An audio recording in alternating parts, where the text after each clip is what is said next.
Nora felt the sting of the champagne before she felt the wetness. Her mother-in-law Matilda had accidentally tossed the entire glass on her, the bubbles soaking her cheap dress. "Worthless," Matilda hissed loud enough for the garden party guests to hear. "You can't even stand still without ruining everything." Nora's husband, Liam, looked at his shoes. She was the family's punching bag, their Cinderella, without a fairy godmother. But they were all about to make a terrible mistake. They thought Nora was nobody. They didn't know about her grandfather. And they definitely didn't know about the army he commanded.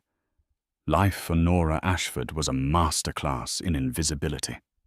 She lived in the sprawling 5-bedroom executive home of her in-laws, Gregory and Matilda Ashford, yet she occupied less space than the potted ficus in the hallway.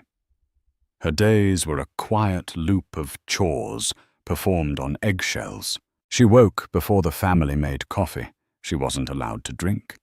Matilda preferred her expensive pod-based machine and prepared breakfast only to eat a piece of dry toast in the laundry room while the family, Matilda Gregory and their spoiled daughter Chloe, discussed their day at the dining table. Nora had met Liam Ashford in college. He was then a man separate from his family kind, a little shy with a warmth that seemed to fill all the cracks in her own quiet life. She was an orphan, or so she'd told him. It was the simplest explanation. They fell in love with the gentle, inevitable pull of a tide. He was her anchor. Then they married. The wedding was small. Nora had no one to invite, and the Ashfords were already signaling their disapproval. "A library assistant," Matilda had scoffed, her voice like grinding glass. "Liam, you could have had a doctor, a lawyer, a Rothschild, and you bring us this." From the day she moved into the Ashford home, the anchor Liam was supposed to be became a chain.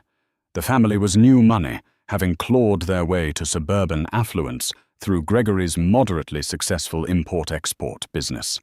They were desperate to be seen as old money, and Nora, with her worn cardigans, her quiet demeanor, and her complete lack of a dowry or connections, was a stain on their perfect beige-carpeted image. Nora the Silver needs polishing, Matilda would call just as Nora was settling down to read. And use the good polish, not that cheap stuff you like.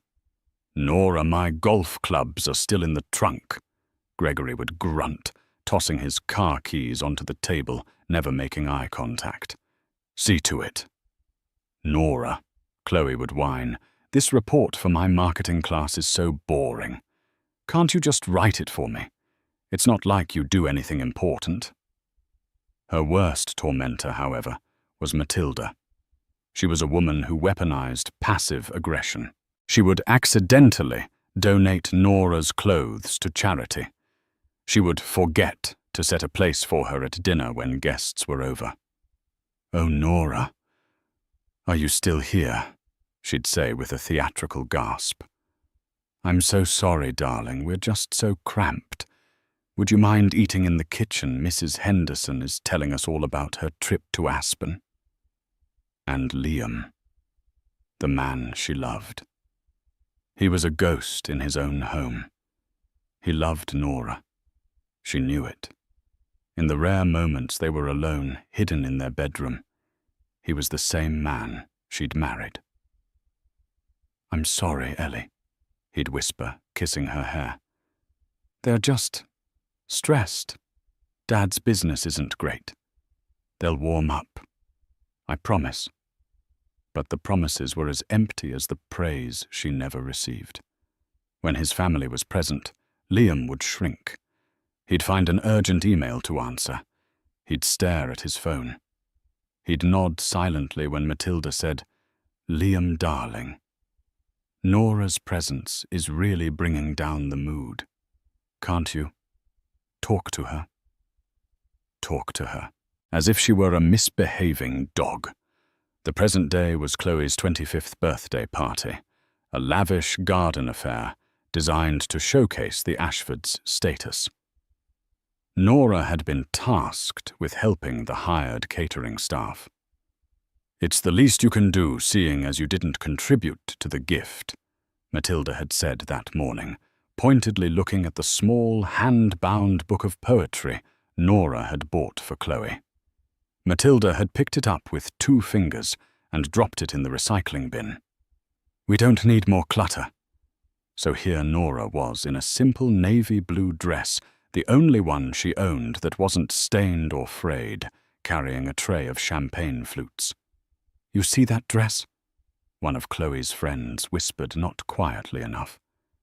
"It's from a department store, a discount one." Chloe laughed a high-pitched, cruel sound. "She is the discount one. My brother's bargain bin wife." Nora kept her head down, her cheeks burning. She just had to get through the day. She navigated the flagstone patio, her hands steady, when Chloe's fiancé, a smug young man named Chad, stepped backwards without looking. He collided with Nora, the tray tilted. A dozen champagne flutes from real crystal rented for the occasion smashed onto the stone, spraying expensive champagne and glass shards over Matilda's pristine white roses. The party went silent. Nora's blood ran cold. I'm so sorry, You. Matilda's voice was a low, dangerous viper's hiss. She stormed across the lawn, her face a mask of purple rage. "You clumsy, worthless little fool!" She didn't stop. She swung her arm back and slapped Nora across the face. The sound was as sharp and clean as the breaking glass. Nora's head snapped to the side, her hand flying to her stinging cheek. Gasps rippled through the crowd. "Look at this!" Matilda shrieked, pointing at the mess. "Look what you've done, hundreds of dollars in crystal ruined. You can't do one single thing right, can you? You are a walking disaster, a leech. My son has to pay to be married to you." Nora looked at Liam, her eyes pleading. He stood frozen by the barbecue, a spatula in his hand, his face pale. He looked at his mother. He looked at Nora. He looked at the ground. He said nothing. That single resounding silence was louder than the slap. It was the sound of Nora's last thread of hope snapping. "Clean it up!" Gregory boomed, his face red with embarrassment. "Now, get a dustpan and stay in the kitchen for the rest of the night. You've embarrassed us enough." Nora, her vision swimming with tears she refused to let fall, knelt on the stone and began picking up the shards of broken glass with her bare hands as the party slowly, awkwardly resumed around her. Nora wasn't an orphan. She was a Vance. The name Vance didn't mean much to most people. It wasn't plastered on skyscrapers or splashed across tabloids. The Vances didn't do new money. They were the kind of old money that owned the companies that built the skyscrapers. They were the silent bedrock wealth that wars, recessions, and scandals couldn't touch.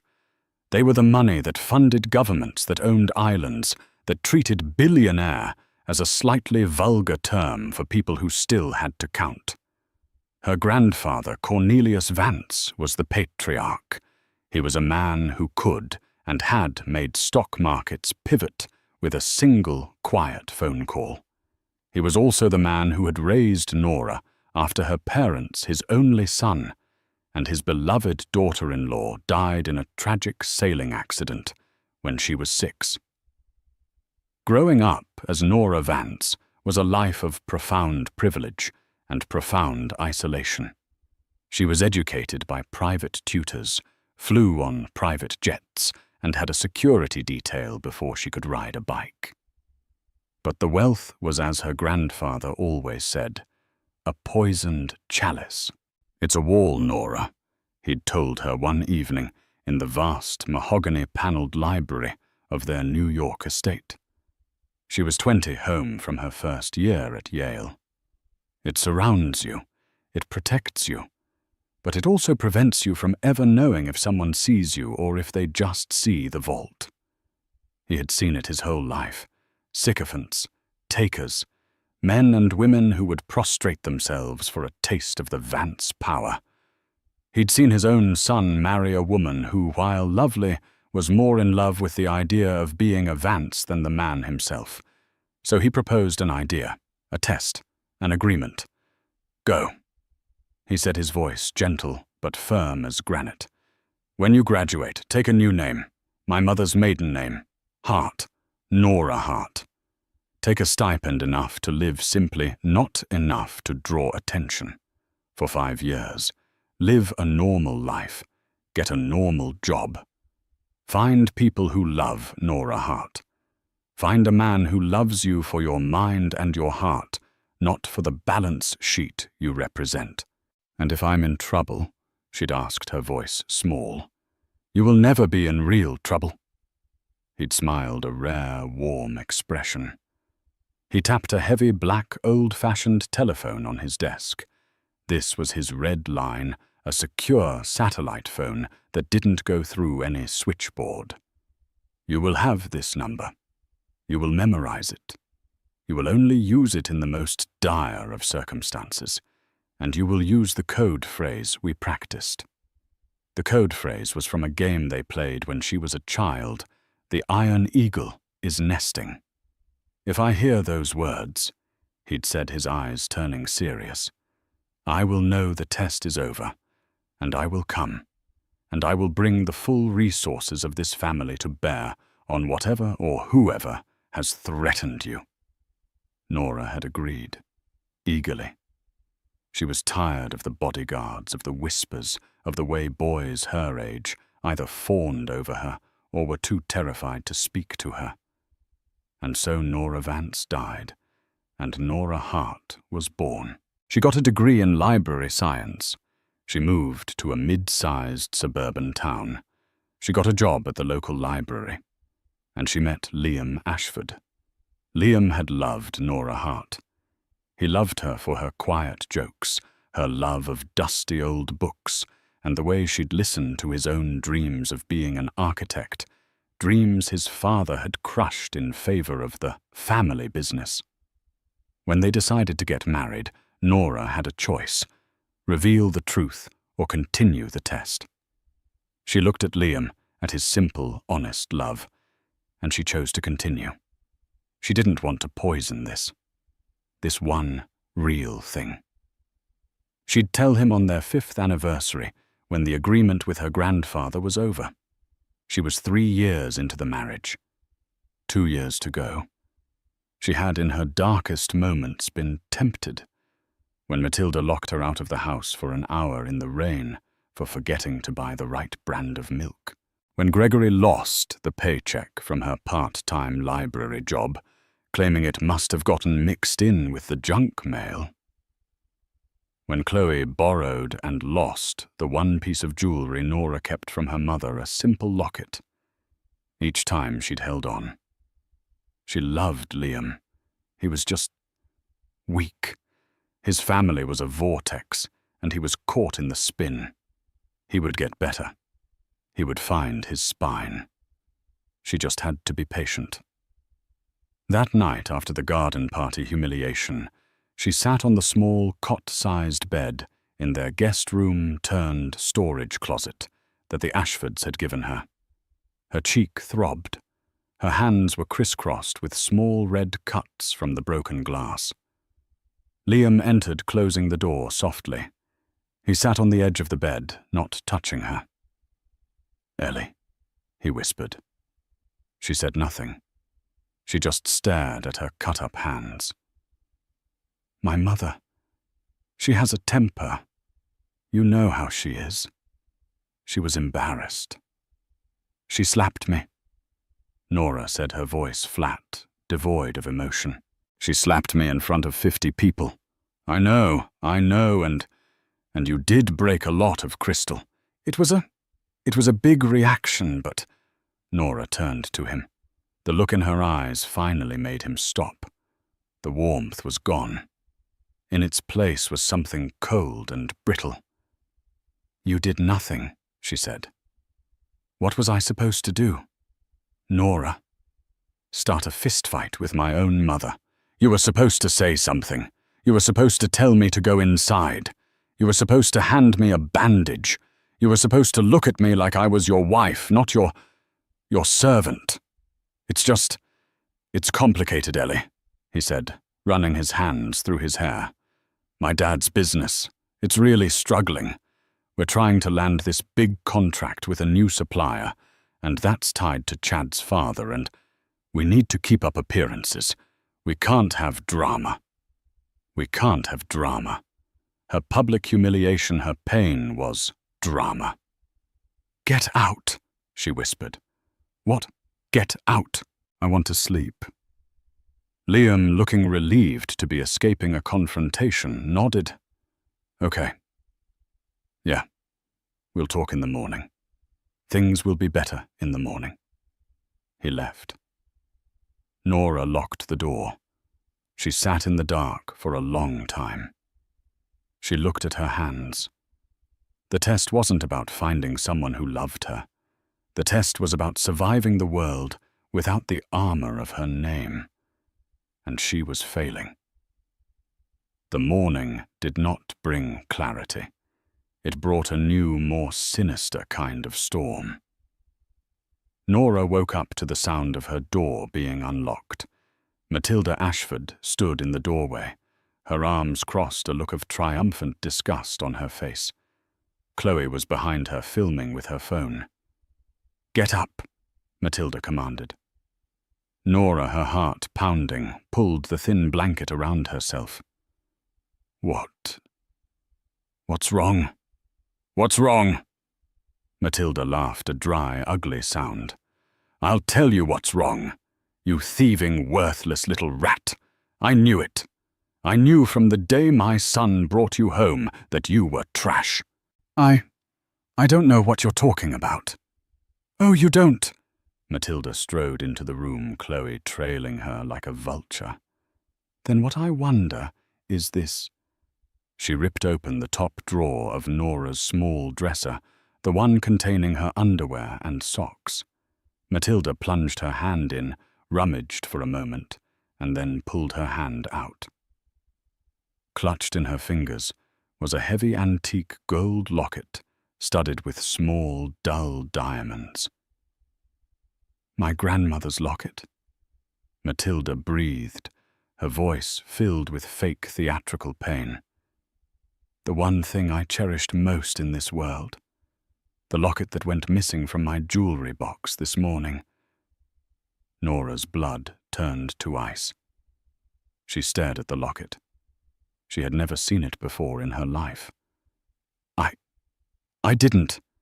"You didn't what?" Matilda screamed. "You didn't steal it. Then how did it get in your drawer, you filthy liar? You were probably going to sell it. After you broke all my crystal, you decided to just steal from me." "I would never," Nora cried, scrambling out of bed. "Matilda, I swear to you I have no idea how that got there." "Of course you don't." Chloe sneered, her phone's camera light a red, demonic eye. "Things just magically appear in your drawers. Maybe it was the library fairy." "This is it, Nora," Matilda said, her voice dropping to a cold, calm level that was far more terrifying than her yelling. "I have put up with you. I have tolerated your presence in my home, your leeching off my son, your constant embarrassment. But this is a crime. You have committed a crime." "What are you going to do?" Nora whispered, backing against the wall. "What am I going to do?" Matilda smiled a thin, cruel slash. "I'm going to do what I should have done 3 years ago. I'm calling the police." "No. Please, Matilda, don't. I didn't do it." Nora looked past her desperation in her eyes. Liam and Gregory were standing in the hallway, drawn by the noise. "Liam," she cried. Liam, please, tell her. Tell them I wouldn't do this. Liam looked at the locket in his mother's hand. He looked at his wife, cornered and terrified. He looked at his father, whose face was a stony mask of agreement. Mum, Liam started, his voice weak. Maybe it was a mistake. A mistake, Gregory snapped, stepping forward. She was caught red-handed, Liam. Are you blind or just stupid? This girl is a common thief. What else has she taken? How much of our money has she siphoned away? No, Nora sobbed. I've never taken a penny from you. I work, Silence, Matilda yelled. I've already made the call. They're on their way. Pack your things, Nora. You are no longer welcome in this house. You're kicking me out. I'm having you arrested, Matilda corrected. And when you get out of jail, you are not coming back here. Gregory, get her a trash bag. That's all she deserves. Liam just stood there, his mouth opening and closing silently. He wouldn't meet her eyes. The next hour was a blur of absolute dehumanizing horror. Two police officers looking bored and slightly annoyed at being called to a domestic dispute arrived. Matilda put on a tearful, distraught victim performance that would have won an Oscar. She showed them the locket, showed them where she found it. Ma'am, do you want to press charges? One officer asked. Absolutely, Matilda said, dabbing a dry eye. I want her charged to the fullest extent of the law. I want to send a message. We do not tolerate this. The officers, with a sigh, turned to Nora. Ma'am, you'll need to come with us. They didn't handcuff her, but the implication was the same. They led her in her pajamas and the same worn cardigan she'd fallen asleep in out of the house. Past Chloe, who was still filming. Past Gregory, who looked satisfied. And past Liam. She stopped in front of him. The officers paused, giving her a moment. Liam, she said, her voice hoarse. One word. Just say you believe me. Just one word, and I can fight through this. Liam looked at her, his face an agonizing portrait of weakness. He was terrified of his mother, of his father, of the scene of the police. He was terrified of everything. He couldn't say it. He just shook his head, a tiny, almost imperceptible movement, and looked away. That was the moment Nora's heart, which had been cracked and bruised for 3 years, finally shattered. It wasn't the slap. It wasn't the accusation. It was this. The final deafening silence from the man who had promised to love and protect her. Let's go, Nora said to the officers, her voice now empty. She was taken to the local police station. She was fingerprinted. They took her picture. She was put in a small, cold holding cell that smelled of bleach and despair. She was a common thief, a nobody, worthless. She sat on the metal bench, the cold seeping into her bones, and for the first time in her 27 years, Nora Vance truly, completely gave up. She was in the holding cell for 6 hours. The officers, after questioning her, seemed to realize the situation for what it was. A flimsy, he said, she said, domestic mess. There was no proof Nora had taken the locket, only that it was found in her room. Nora, in a quiet, monotone voice, explained her side.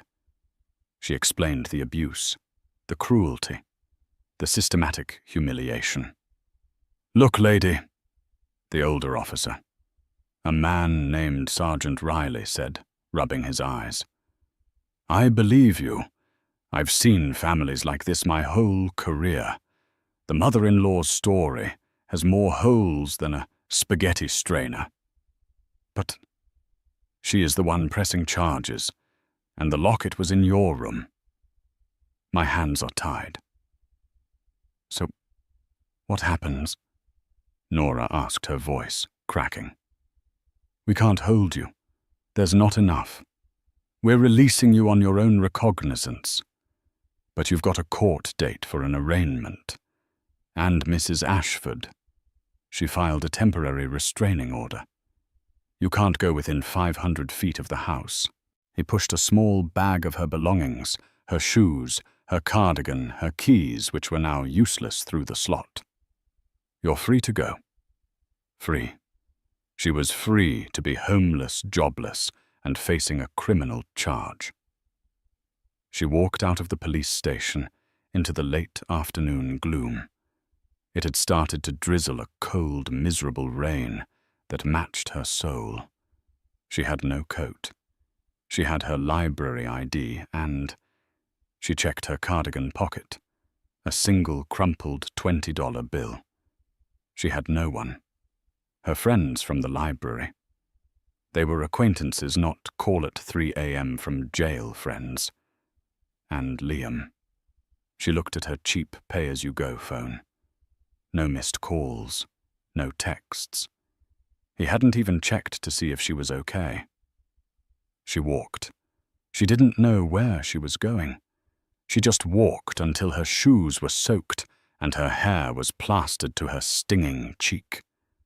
She ended up at a 24-hour diner, the Open sign, a lonely neon beacon.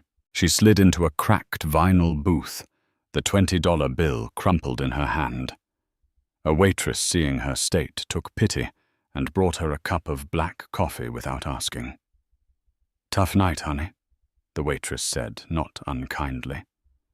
Nora just nodded, unable to speak past the lump in her throat. She sat there for an hour, nursing the single cup of coffee the diner's patrons, a blur of muffled conversations and clattering plates. She was at the bottom. This was it. There was no further down to fall. She had endured the insults. She had endured the servitude. She had even somehow endured the slap. But the accusation of theft, the cold metal of the holding cell, and the absolute gut-wrenching betrayal of her husband. That was the end. The test was over. Her promise to her grandfather was to find true love. But the agreement also had a fail-safe. In the most dire of circumstances, what she thought a bitter, hysterical laugh bubbling in her chest could be more dire than this. She thought about the phone number. She'd recited it to herself every night before bed for 5 years, a mental lifeline. She thought about the code. The Iron Eagle is nesting. It felt absurd, like a line from a spy movie. She was just a woman in a diner, soaked and beaten down. But she was also a Vance. She pulled out her phone. The battery was at 14%. She looked around the diner. There was a payphone in the back, near the restrooms. It felt more appropriate, more final. She slid out of the booth, leaving the $20 bill on the table. "For the coffee and the trouble," she said to the waitress. She walked to the payphone. Her hands were shaking so hard she could barely punch in the numbers. It was a long, complex international number that she knew by heart, routed through 3 different satellite networks, before landing on a single secure line in a concrete bunker of a room in Geneva. It rang once. A click. No greeting, just a sterile, silent open line. Nora took a deep, shuddering breath. Her voice was a broken whisper. "The Iron Eagle is nesting." A pause. For a terrifying second, she thought she'd gotten the number wrong, that a stranger was listening. Then a voice on the other end. It was male, crisp, and held an accent she couldn't place, a perfect, emotionless, transatlantic sound.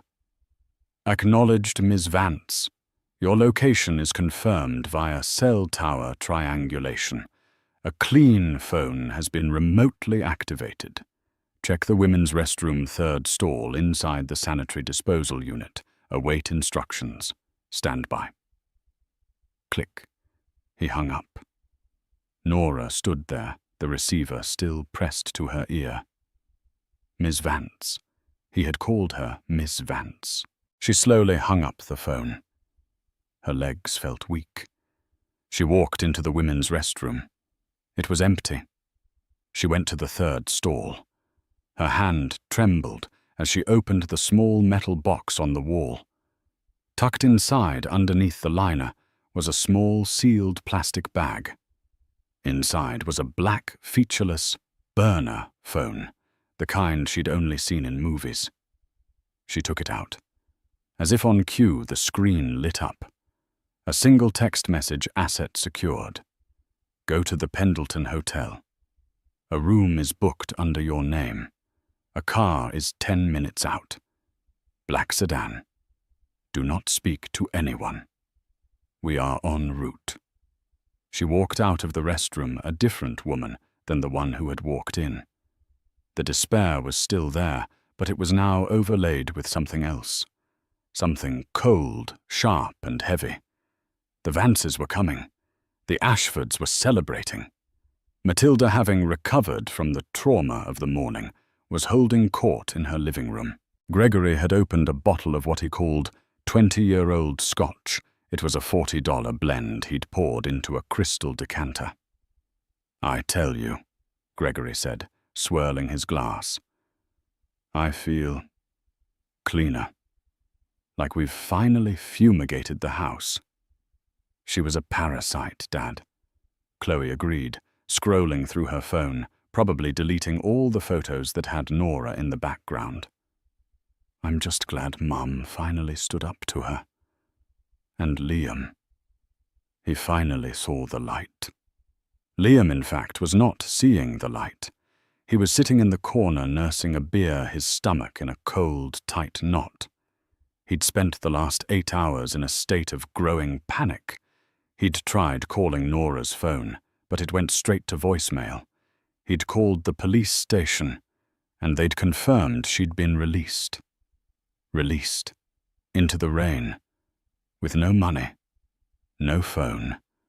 No him. He had failed. He knew it. The look in her eyes as the police led her away. It was a look of such complete, devastating finality. He had broken her. Liam, stop moping, Matilda snapped, noticing his expression. You should be celebrating. You're free, we're filing for an annulment tomorrow. We'll say she, I don't know, fraudulently misrepresented herself. Which is true. She was a common thief. Now you can finally find a girl from a good family, like Chad. Yeah, buddy, Chad, Chloe's fiancé, said, clapping him on the back. Plenty of fish in the sea, and you just got rid of the carp, the gross bottom feeder one. Liam just nodded, taking another swallow of beer. He felt sick. The celebration was interrupted by a new sound. It started faint, a low, rhythmic whoomp, whoomp, whoomp that seemed to be coming from everywhere at once. Gregory muted the TV. Is that a helicopter? Must be the news for that pile-up on the interstate, Chad said, heading to the window. The sound grew. It wasn't just a sound, it was a vibration. The crystal glasses on the shelf began to chatter. The whump, whump, whump was now a deep, guttural thwup, thwup, thwup that shook the very foundations of the house. My God, Gregory said, joining Chad at the window. It's not on the news, it's here. Matilda and Chloe ran to the window. Their mouths fell open. Descending from the darkening sky, its landing lights like the eyes of an angry god, was a helicopter. But it wasn't a small news chopper. This was a monster. A sleek black military-grade Sikorsky S-92. It was the kind of machine that transported presidents, not suburbanites. It was not landing in the street. It was landing on their lawn. The immaculate 50-foot by 50-foot patch of Kentucky bluegrass that Matilda preened over was now the center of a hurricane. The downdraft flattened her prize-winning rose bushes. It sent patio furniture, the same furniture from yesterday's party, skittering across the flagstones like. A lawn gnome was decapitated by a flying lawn chair. "My zoning," Matilda shrieked, a sound of pure, unadulterated suburban rage. "They can't do that. Gregory, call the police. I think—" Liam whispered, his face white as a sheet. "I think they are the police." The massive aircraft settled onto the lawn, with a gentle sigh of hydraulics that seemed to mock the chaos it had caused. The turbines began to wind down, but the presence of the machine was overwhelming. It was an alien, terrifying object in their tiny, manicured world. The side door slid open. But it wasn't a SWAT team that emerged. First, 2 men in identical, impeccably tailored black suits stepped out. They moved with a fluid, predatory grace. They wore earpieces. They did not look like lawyers. They scanned the property, their eyes missing nothing, and took up positions on either side of the door. Second, a man in a different kind of suit, a dark grey bespoke suit that probably cost more than Gregory's car, stepped out holding a thin silver briefcase. He looked angry. He looked like a man who billed 2,000 an hour and was annoyed to be here. Third, Who is that?" Chloe whispered, her phone, now recording this new bizarre event. The third man to emerge was older, in his late 70s, but he moved with a disturbing vitality. He was tall, with a shock of thick white hair. He was wearing a dark cashmere overcoat, despite the mild evening. As he stepped onto the grass, he looked at the house with a look of profound, chilling disappointment. He ignored the stunned faces in the window. He ignored the 2 men in suits. He turned back to the helicopter and offered his hand. And out of the helicopter, stepping onto the ruined lawn, was Nora. But it was not the Nora they knew. The cheap, worn cardigan was gone. The stringy, rain-soaked hair was gone. This Nora was wearing a sharp, dark wool coat. Her hair had been pulled back into a severe, elegant bun. Her face was pale, her eyes red-rimmed, but her chin was up. She didn't look defeated. She looked like a queen. She stood next to the old man, who put a protective, proprietary arm around her shoulder. "Who is that?" Matilda hissed, her voice a mix of confusion and fear. Liam knew. In that single gut-punching moment, he finally understood. He remembered a story Nora had told him years ago, which he'd dismissed as a fantasy. A story about a grandfather, a large house, and a childhood that seemed too fantastic to be real. He'd thought it was a coping mechanism for an orphan. He looked at the man's wrist. Even from 50 feet away, he recognized the glint of a Patek Philippe Grand Complications watch. He looked at the helicopter now with the Vance family crest discreetly visible on the tail fin. "Oh God," Liam whispered, sinking into a chair. "Oh no." The old man, Cornelius Vance, looked up at the window, his eyes finding Liam's. He didn't glower. He didn't threaten. He just looked disappointed. And that was so much worse. Then the man with the briefcase, Marcus Thorne, looked at his watch and began walking toward the front door. The doorbell rang. The sound was so normal, so mundane, it was almost comical after the arrival of a 10-ton military-grade aircraft. For a moment, no one in the Ashford living room moved. They were frozen, staring at the front door as if expecting it to explode. The bell rang again. 2 sharp, impatient chimes. "Gregory, answer it!" Matilda hissed, finally breaking the spell. Gregory, his face slick with a confused sweat, stumbled to the door. He fumbled with the deadbolt and pulled it open. Standing on his porch were 3 men. The 2 in black suits, Director Shaw, as his ID badge discreetly read, and his subordinate flanked a 3rd man. This was Marcus Thorne, the man with the briefcase. He was average height, with thinning hair and wire-rimmed glasses, but he radiated an aura of such compressed high-stakes intelligence that Gregory instinctively took a step back. He looked like a man who didn't just win lawsuits, he annihilated them. "McGregory Ashford," Thorne asked, his voice a smooth, polished baritone. "Yes, I am Marcus Thorne. I am a partner with the law firm of Skadden Arps, Slate, Mager and Flom. I am here as legal counsel for Mr. Cornelius Vance and his granddaughter Miss Nora Vance, whom I believe you know as Nora Ashford." The use of a real top-tier law firm, a name Gregory associated with hostile takeovers and billion-dollar mergers, hit him like a physical blow. I don't... Thorne didn't wait for an invitation. He simply stepped past Gregory and into the foyer, his 2 security men following, taking up positions that simultaneously blocked the exit and gave them a clear view of the entire ground floor.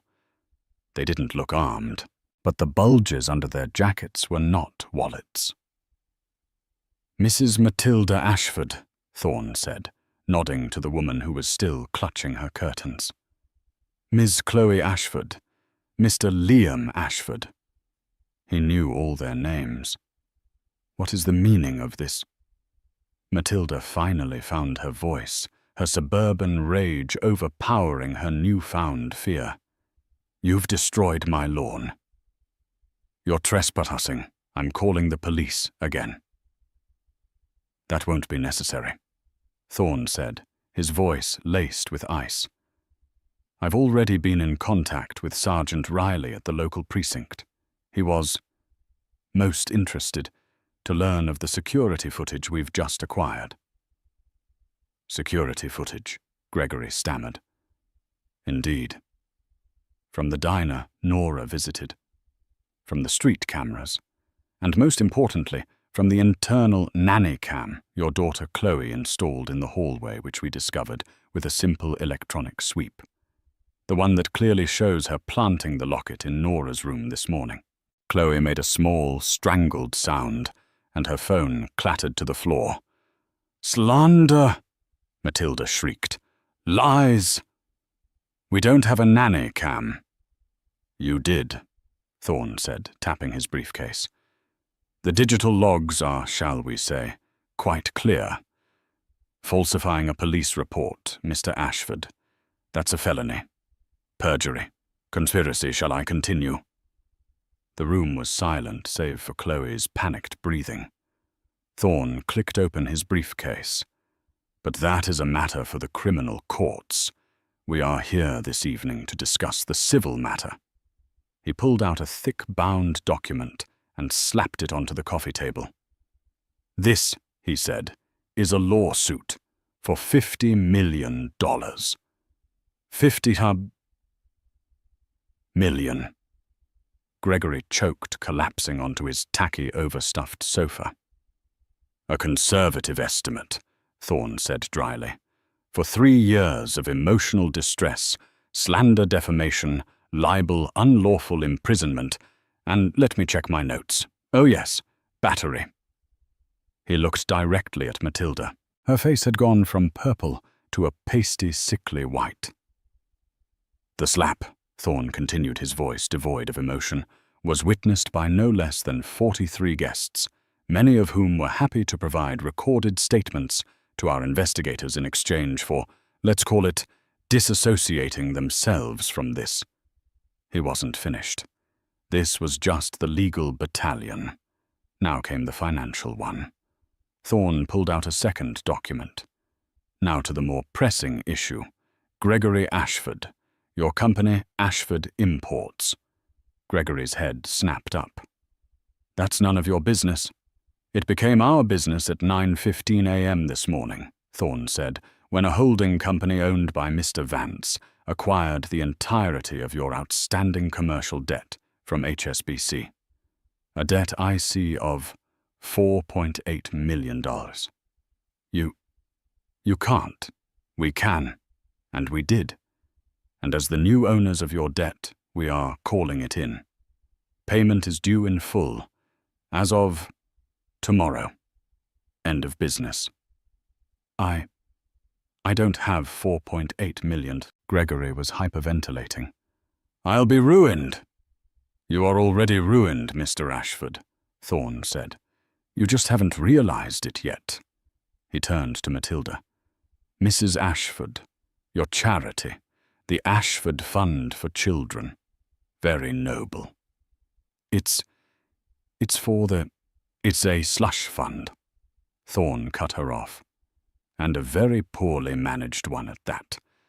An anonymous tip has already been made to the IRS regarding discrepancies.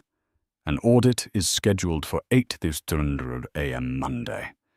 We expect them to find exactly what our forensic accountants found this afternoon.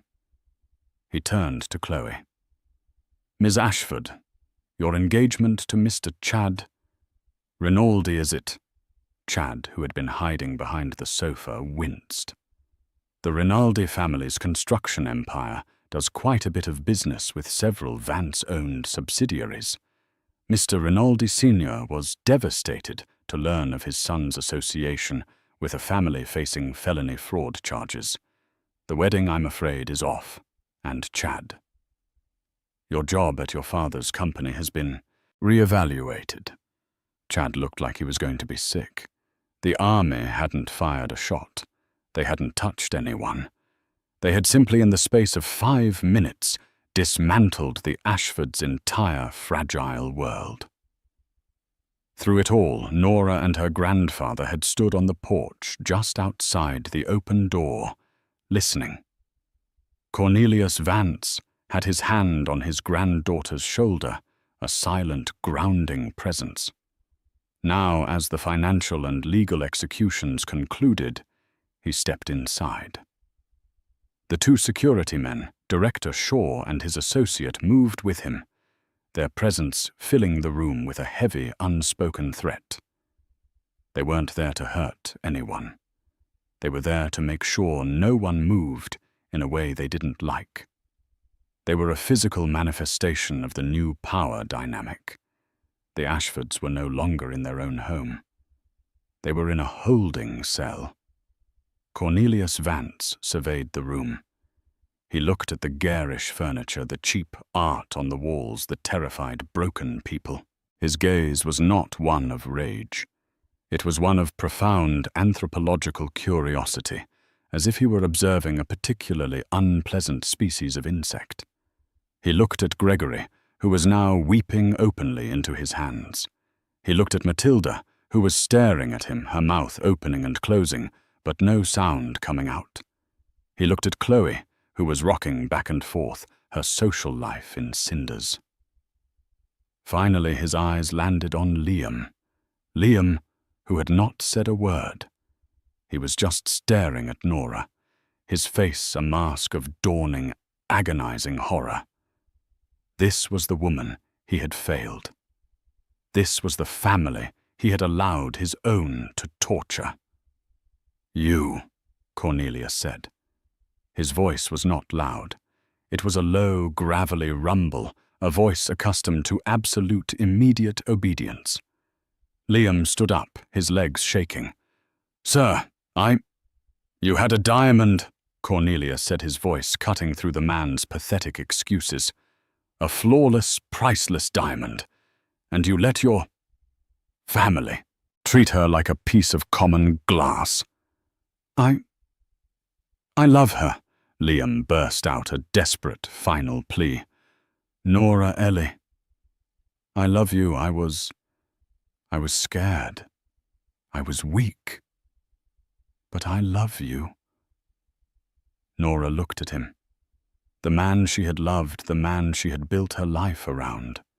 She saw him finally for what he was. Not a monster. Not an evil man. Just a coward. A hollow man, terrified of his own shadow, who had let his weakness curdle into cruelty. "No, you don't," Nora said, her voice clear and strong. It was the first time she had spoken. "You don't love me.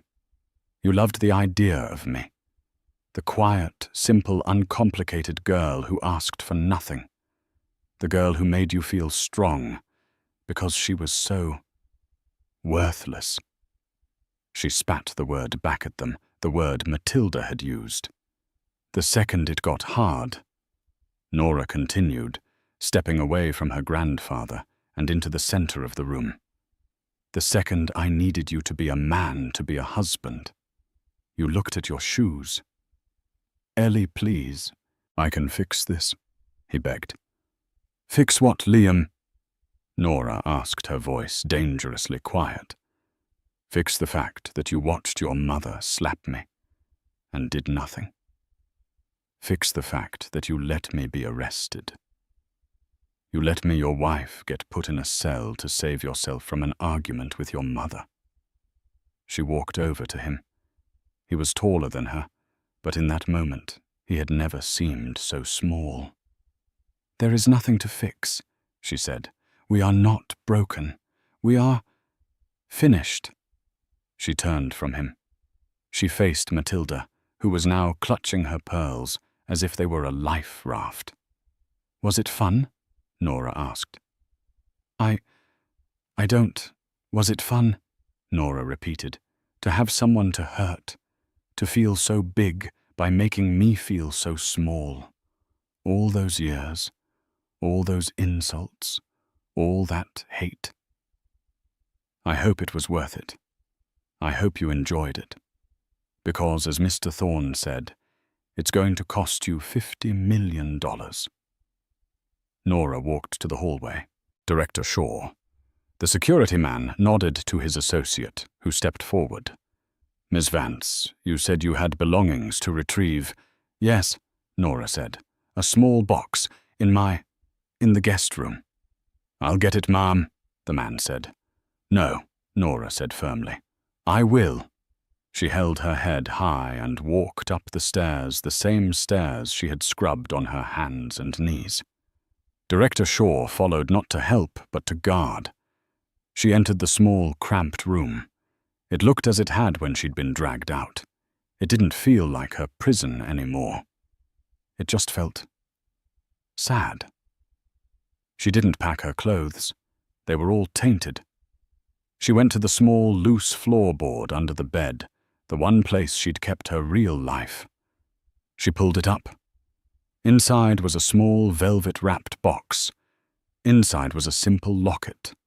Not the gaudy one Chloe had planted, but a small platinum locket. Her mother's. The one she had told the Ashfords was lost. She'd lied. She'd hidden it, sensing they would one day take it. She put it on. It felt cool against her skin. She walked back downstairs. Her grandfather, Mr. Thorne, and the second security man were waiting in the foyer. The Ashfords were still frozen in their living room, a tableau of their own destruction. Nora walked past them toward the door. "Nora, wait." It was Liam. He'd run to the foyer, his face undone with desperate, true grief. The grief not of losing a wife, but of realizing he had just lost everything. The money, the status, the one good thing in his life. "Please, don't go. What will I do?" That was the question. Not, what will you do? But, what will I do? Nora stopped at the doorway. She looked back at him, a creature of pity. "I don't know, Liam," she said. "For the first time in your life, I guess you'll have to figure it out for yourself." She turned her back on him and walked out the front door into the night air, which now felt clean and cool. The thwop, thwop, thwop of the helicopter blades started to spin up a promise of escape. The walk across the ruined lawn to the helicopter felt like a mile. The wind from the rotors whipped her hair from its bun, but Nora didn't mind. It felt like it was blowing away the last 3 years of filth and compromise. Cornelius helped her up into the cavernous, leather-lined interior of the S-92. It was quiet inside, the sound of the engines, a distant, powerful hum. Director Shaw and Mr. Thorne climbed in after them, strapping themselves into the passenger seats without a word. The door slid shut, sealing them in. Nora looked out the window. She could see the Ashfords framed in their living room window, like figures in a dollhouse.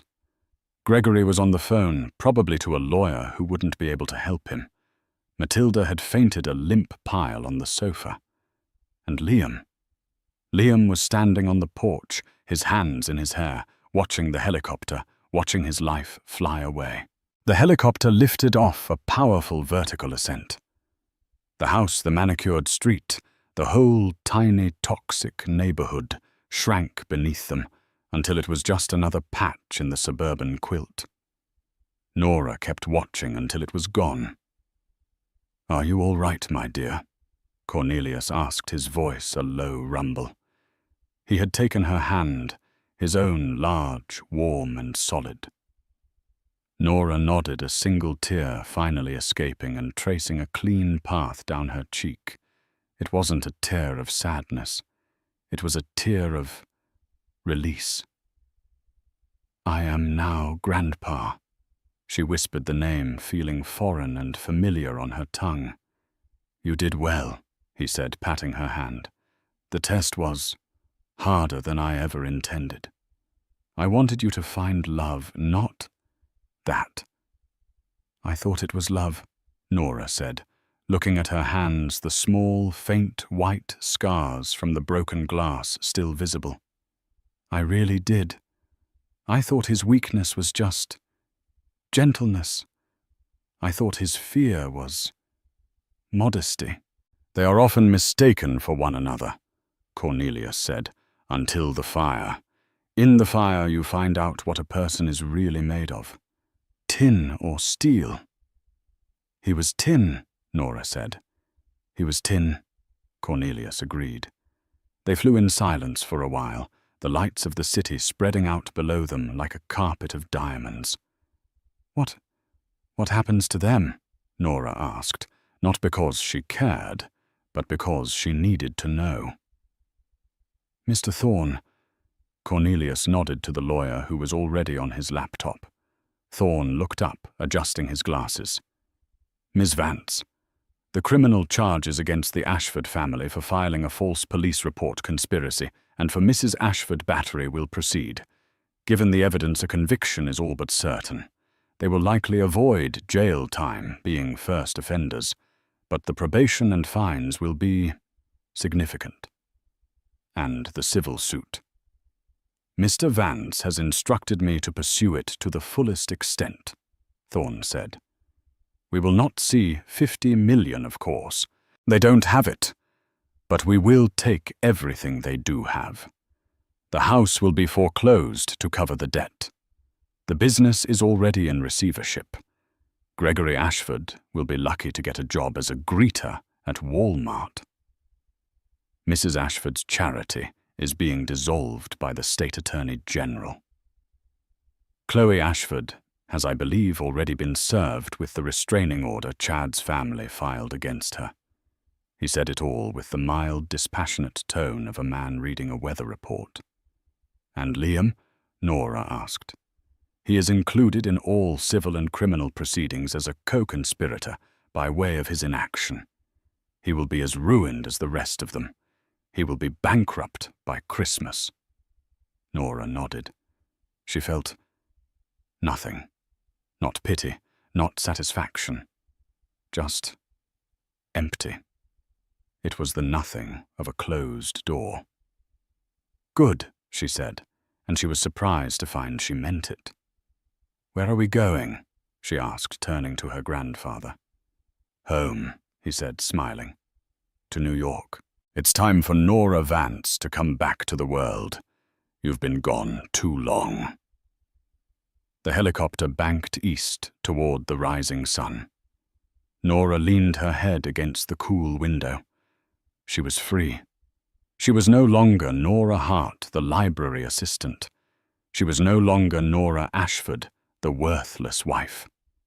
She was Nora Vance, and her private army of lawyers, of security, of devastating financial power was just a phone call away. But as she looked at her own reflection in the glass, at the strong, tired but unbroken woman, looking back, she had a feeling she wouldn't be needing them. She had survived the fire, and she had learned the hard way that she was not made of tin. She was made of steel. Thank you for watching this story. It's a powerful reminder that a person's worth is never ever determined by the people who try to tear them down. Nora's in-laws saw her as worthless because they were so blinded by their own insecurity and greed. They forgot the most important rule: never ever underestimate a quiet woman. You never know what kind of power or what kind of army she has behind her. What did you think of the Ashfords' takedown? Was it too much, or was it exactly the karma they deserved? Let me know your thoughts in the comments below. If you loved this story and want to hear more tales of dramatic karma, stunning twists, and powerful comebacks, please hit that like button, share this video with someone who needs to see it, and be sure to subscribe to the channel. We have new stories coming every week, and you won't want to miss a single one.